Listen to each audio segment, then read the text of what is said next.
Mrs. Itishri. कह Mrs. Itishri Aarav दास ए नाटा जति भल लागुछ सेति राग भी लागु कौन कहलु तोते आरब नाटा पसंद आसनी आ तोते जदि आरब नाटा पसंद न आसी गोटे काम करूनु ताको आरुई डाकुनु हाँ मतलब आरुआ डाक आरुआ आरुआ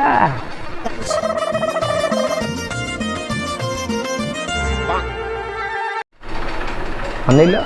तुम मैंने सब गोटे जो कहून ये सब बाला कथबार्ता आमको पसंद लगुन बुझल ना ये बाला कथबार्ता आमको पसंद लगुन कि बोपा मार देवे तो गोटे ना आगे तुम डाक कौन धन आइल टे अनिल से बाल धन आमको पसंद नुह चल गोटे भाड़ धंदा धन बाबू सुन डाक यार घर ना तुमको पसंद लगुन कि बाला टोकी तुम नहीं जाए